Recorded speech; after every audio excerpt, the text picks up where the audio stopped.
Mi esposa y mis hijas me abandonaron en mi peor momento. Me dijeron, ya no sirves como hombre.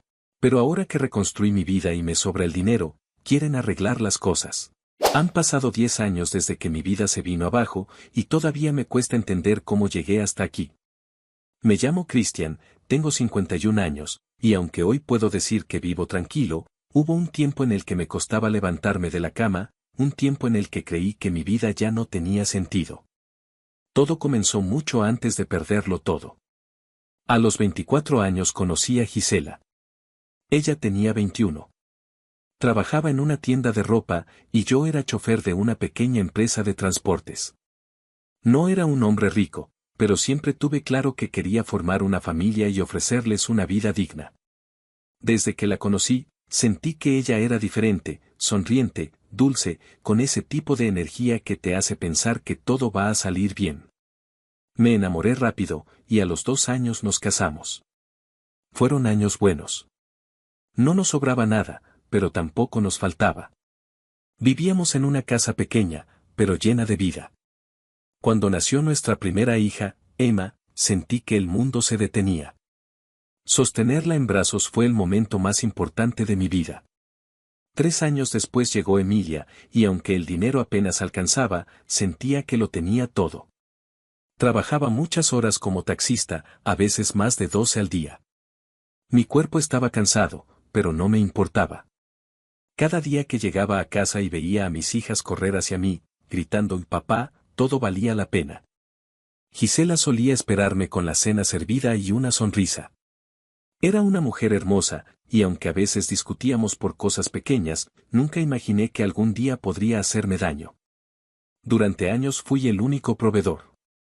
No me quejaba. Sentía orgullo de poder mantener a mi familia, de saber que mis hijas podían estudiar y tener un futuro mejor que el mío. Gisela no trabajaba, se dedicaba completamente a cuidar de las niñas y de la casa. Yo estaba bien con eso. Pensaba que mientras yo pudiera con los gastos, no había problema. Pero el tiempo cambia a las personas, y las circunstancias ponen a prueba hasta los lazos más fuertes. Todo empezó a ir mal cuando tuve el accidente. Fue una tarde lluviosa, recuerdo cada detalle. Un camión se cruzó de golpe en una avenida, y aunque traté de frenar, no lo logré. El impacto fue brutal. Cuando desperté, estaba en el hospital. Mi pierna izquierda estaba destrozada, fracturada en varios puntos. La otra también tenía una fractura, más leve, pero suficiente para dejarme postrado. El médico fue claro, no podría volver a manejar por al menos un año, tal vez más. En ese instante sentí que mi vida se derrumbaba. Conduje durante más de 20 años, era lo único que sabía hacer bien. Sin eso, no sabía quién era. Los primeros meses, Gisela estuvo a mi lado. Me ayudaba a levantarme, me llevaba la comida, me decía que todo iba a mejorar. Mis hijas también me acompañaban, y aunque me dolía verlas preocupadas, me daban fuerza. Pero el tiempo pasó, y la paciencia de todos empezó a desgastarse. Los ahorros se agotaron rápido. Mis padres, ya mayores, comenzaron a prestarme dinero para pagar la renta y la comida. Yo me sentía cada vez más inútil. Ver a mi esposa hacer cuentas con cara de frustración me partía el alma. Intenté ayudar de cualquier manera, puse una pequeña tienda de abarrotes en la entrada de la casa, vendía refrescos, pan, dulces, lo que podía. No era mucho, pero al menos contribuía con algo. Aún así, Gisela empezó a cambiar. Ya no me miraba igual. Pasó de hablarme con cariño a hacerlo con desprecio. Al principio eran comentarios sueltos, si al menos pudieras volver a manejar, o no sé cuánto más podremos seguir así. Yo trataba de entenderla. Era difícil para todos. Pero un día, su voz se volvió diferente. Fría. Dura. Mírate, me dijo una noche, mientras yo intentaba moverme con las muletas. Ya no sirves como hombre. Solo estorbas. Sus palabras me atravesaron el pecho. No supe qué responder. Mis hijas estaban en la sala y lo escucharon todo. Emma, la mayor, corrió a defenderme. Le gritó a su madre que no tenía derecho a hablarme así. Emilia lloró. Esa escena quedó grabada en mi mente como una cicatriz. Después de eso, nada fue igual. Las discusiones se volvieron frecuentes. Gisela comenzó a salir más seguido, decía que necesitaba aire. Yo no podía hacer nada. Apenas podía moverme y no quería pelear más. Me sentía vacío. Con el tiempo, incluso mis hijas comenzaron a alejarse. No sé si fue por cansancio o por influencia de su madre, pero poco a poco dejaron de pasar tiempo conmigo. Emma dejó de defenderme. Emilia apenas me hablaba. Me convertí en una sombra dentro de mi propia casa. Recuerdo una noche especialmente dura. Llevaba meses sintiendo que sobraba. Había días en los que ni siquiera comía con ellas. Cerraba la puerta de mi cuarto y me quedaba ahí, pensando en todo lo que había hecho mal. Me culpaba por el accidente, por no haber estudiado algo mejor, por no poder darles la vida que merecían. Un día desperté y la casa estaba en silencio. Me pareció raro, porque Gisela siempre hacía ruido en la cocina y las niñas solían preparar sus mochilas. Caminé con dificultad hasta la sala y encontré una hoja sobre la mesa. Era una nota. Nos fuimos con un verdadero hombre. Olvídanos. Recuerdo cómo me temblaron las manos. Leí esa frase una y otra vez, sin entender. Sentí que el corazón se me detenía. Corrí, o al menos lo intenté, hacia las habitaciones. Todo estaba vacío. No quedaba nada de ellas.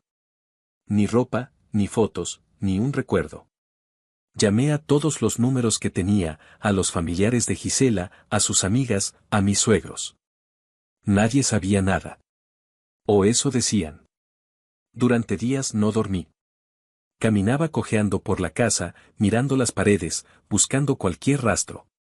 Después de una semana, sonó el teléfono. Era Emilia, mi hija menor. Su voz sonaba distante. Papá, perdón, me dijo. Pero el nuevo novio de mamá es mejor que tú. Mamá dice que tú ya no servías. No supe qué contestar. Solo recuerdo que me quedé en silencio hasta que la llamada se cortó. Luego solté el teléfono y me derrumbé en el suelo. No puedo explicar con palabras lo que sentí. Era una mezcla de tristeza, rabia, humillación y soledad. Perdí a mi esposa, a mis hijas, mi trabajo, mi salud, todo. Pasé meses sin salir de casa. Vivía encerrado, apenas comía. A veces mis padres venían a verme, preocupados, pero yo los alejaba. No quería que me vieran así. Había perdido las ganas de vivir. Una noche, todo se volvió demasiado. Me senté en la cama con una soga en las manos. No lloraba. Solo sentía vacío. En mi cabeza había una sola idea, que ya no tenía sentido seguir aquí. Até la cuerda al techo, subí a una silla y la pasé por mi cuello. Recuerdo que miré alrededor por última vez. Todo estaba en silencio. Cerré los ojos, y salté. La cuerda se rompió. Caí al suelo con fuerza, golpeándome el hombro. Por un momento no entendí nada. Solo respiraba agitado. Luego, sin saber por qué, comencé a llorar. No un llanto suave, sino uno profundo, de esos que te sacuden el alma. Esa noche entendí algo, si la cuerda no aguantó, quizás no era mi momento. Tal vez el destino todavía tenía algo preparado para mí.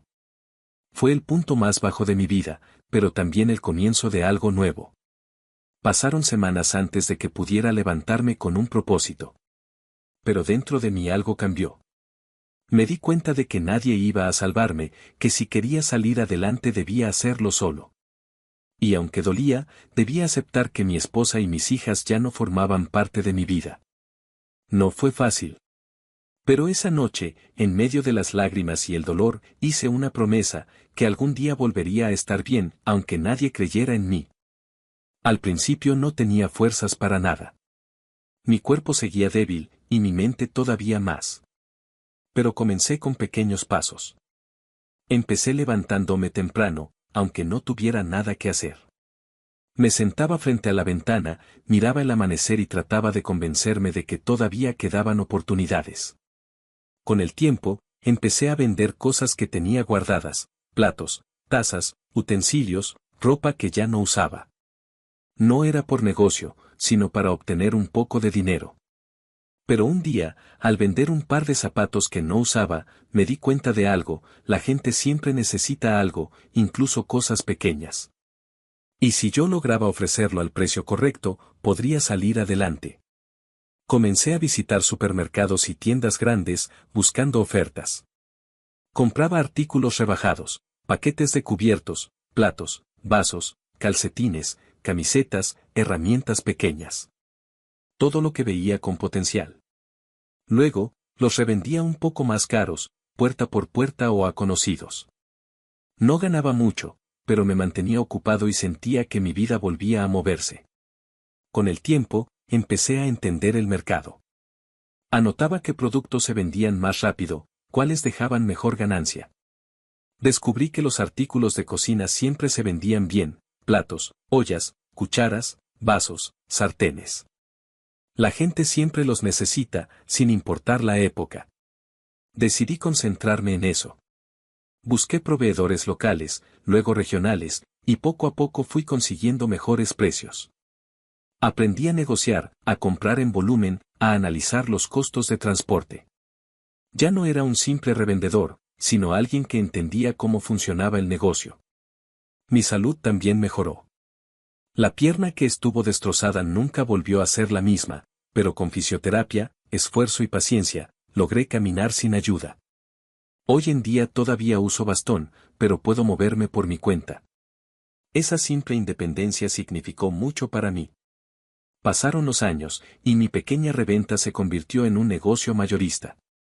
Empecé a venderle a restaurantes, hoteles, comedores y distribuidores más pequeños. Mi nombre comenzó a sonar entre los proveedores de la ciudad. Fui ganando clientes fijos, y por primera vez en mucho tiempo, sentí orgullo de lo que hacía. El gran cambio llegó cuando conocí a un empresario que importaba productos desde China. Le conté mi historia, mis ventas y lo que necesitaba. Él me ayudó a contactar directamente a un fabricante. Al principio tuve miedo, no sabía cómo funcionaban las importaciones ni cómo negociar con proveedores internacionales. Pero me atreví. Hice mi primer pedido con los pocos ahorros que tenía.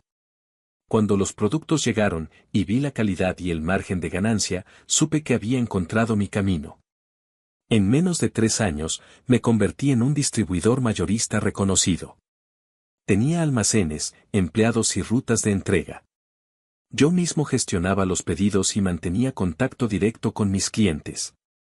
Mis productos estaban en decenas de restaurantes, cafeterías y tiendas. Y aunque el dinero empezó a llegar, lo que más me llenaba era saber que lo había logrado solo.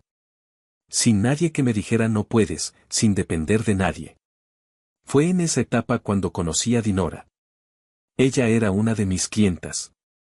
Tenía un pequeño negocio de venta de artículos domésticos. Siempre se mostró amable, pero lo que más me llamó la atención fue su manera de hablar. No fingía interés, no buscaba compasión. Simplemente me trataba como a un igual.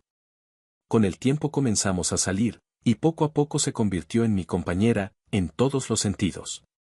Dinora tenía una fortaleza que me recordaba lo que era tener fe en alguien. No le importó mi pasado ni mis limitaciones físicas. Al contrario, me ayudó a seguir creciendo. Con el tiempo, ella misma empezó a invertir conmigo. Aprendió del negocio, estudió sobre importaciones y se convirtió en mi socia. Años después, cuando el negocio ya no dependía de mí, decidí dar un paso más. Invertí parte de mis ganancias en bienes raíces. Al principio fueron pequeños locales y bodegas, pero luego participé en algo más grande: la construcción de un nuevo centro comercial en la ciudad. Recuerdo firmar ese contrato y pensar en el hombre que alguna vez fui, el que no podía levantarse de la cama, el que se sentía inútil, el que pensó en quitarse la vida. Si aquel hombre hubiera visto en qué me convertí, tal vez habría sonreído por primera vez en mucho tiempo. Hoy, 10 años después, tengo más de lo que alguna vez soñé. No lo digo con soberbia, sino con gratitud. Tengo 3 casas, una donde vivo con Dinora, otra donde viven mis padres, a quienes ahora puedo cuidar como ellos me cuidaron a mí, y una casa vacacional en Miami. Tengo 3 autos, un Honda Civic 2025 para mis recorridos diarios, un Dodge Hellcat que compré como un gusto personal y una Lamborghini Urus, mi capricho más caro. Durante mucho tiempo tuve miedo de volver a conducir. El accidente me marcó profundamente. Pero un día decidí enfrentar ese miedo. Me subí al auto, encendí el motor y conduje despacio, con el corazón acelerado. Fue liberador. No por el auto en sí, sino porque sentí que cerraba un ciclo. Ahora tengo más dinero del que necesito. Puedo viajar cuando quiero, invertir donde me interesa y vivir sin preocupaciones. Pero nada de eso borra lo que viví. A veces, por las noches, mientras observo el techo de mi habitación, me acuerdo de aquella casa vacía, de la nota sobre la mesa, del silencio después de la llamada de mi hija. Dinora conoce toda mi historia. Nunca la oculté. Ella dice que la vida me puso a prueba para demostrarme de qué estaba hecho.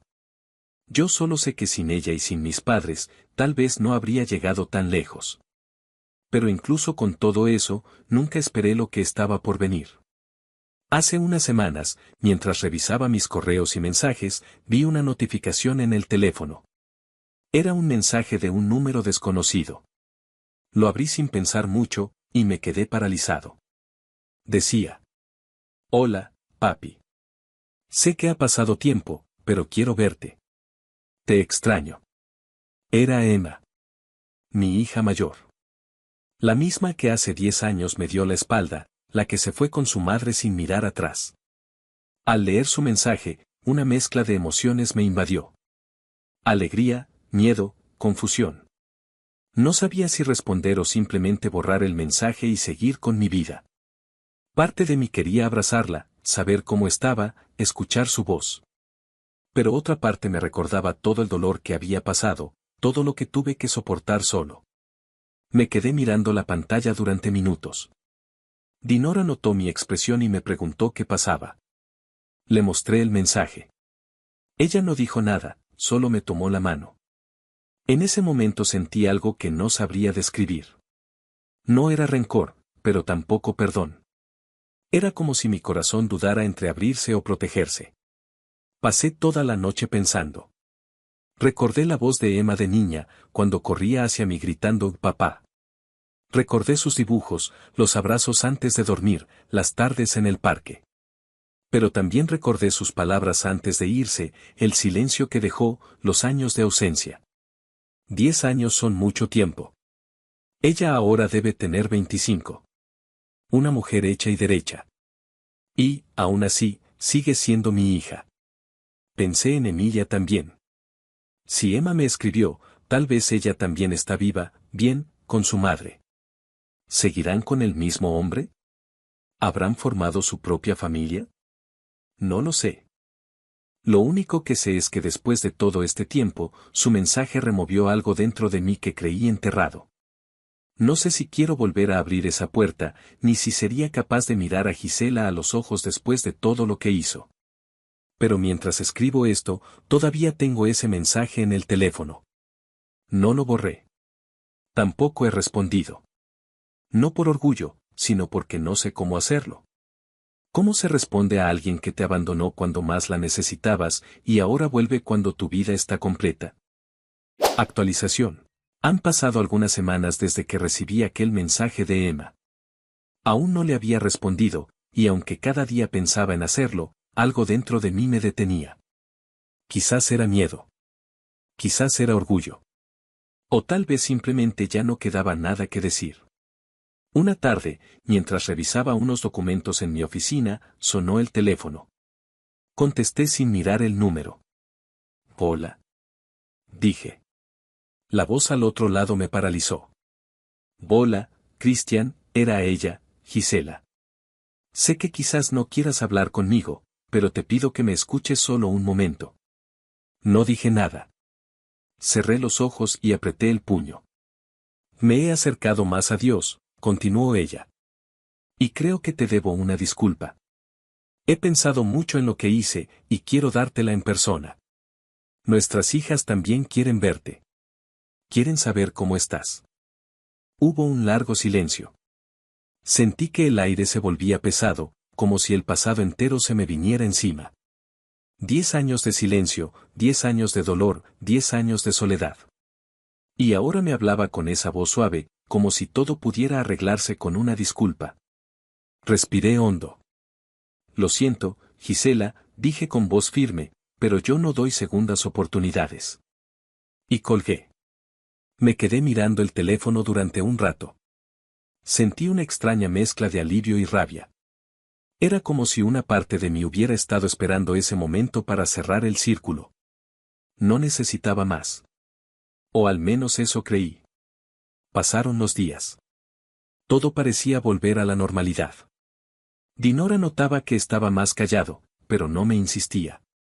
Sabía que, si quería hablar, lo haría cuando estuviera listo. Una mañana, recibí una llamada de mi madre.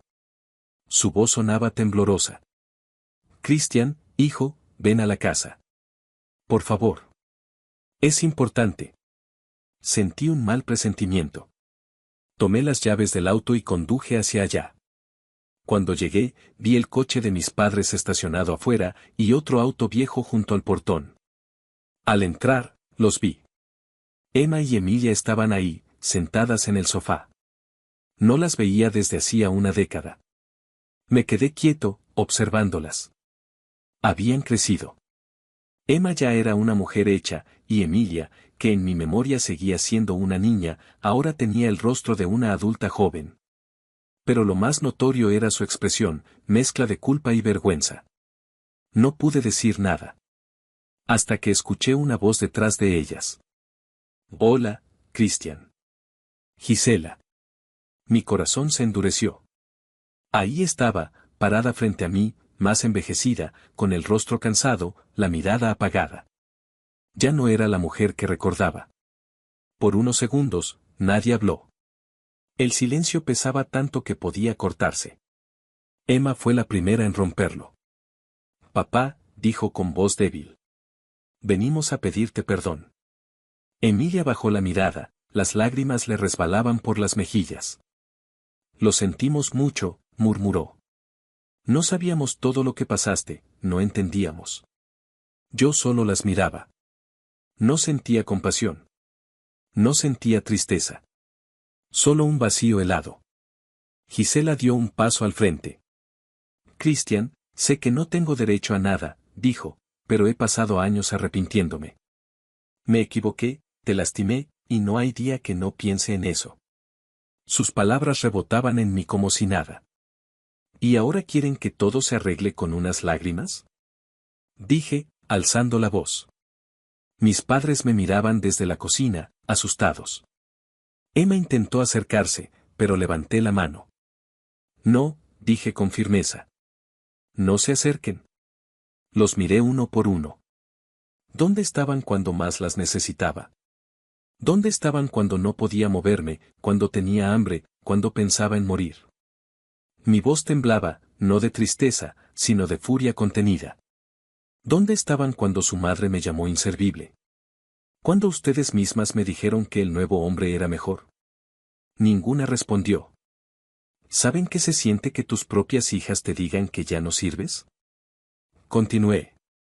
¿Saben lo que es estar solo, sin nadie, con una pierna rota, sin dinero, sin dignidad? No, no lo saben. Porque ustedes estaban cómodas con su nuevo padre. Emma comenzó a llorar. Emilia se cubrió el rostro. Papá, basta. Gritó Emma.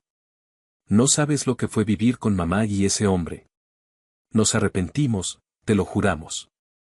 ¿Arrepentidas? Reí con amargura. 10 años. 10 años tuvieron para arrepentirse. Nunca un mensaje, nunca una llamada.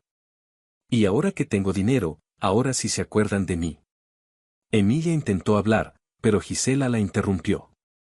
No las obligué a nada, dijo con tono quebrado. Ellas decidieron venir conmigo. Emma la miró con rabia. Mientes. Le gritó. Tú nos llenaste la cabeza, tú dijiste que papá ya no servía, que era una carga. Tú nos hiciste irnos. Gisela retrocedió un paso, sorprendida. Yo, solo quería que tuvieran una vida mejor. Yo las observaba discutir, pero ya no sentía nada. Todo lo que alguna vez amé estaba frente a mí, y no quedaba un solo rastro de amor.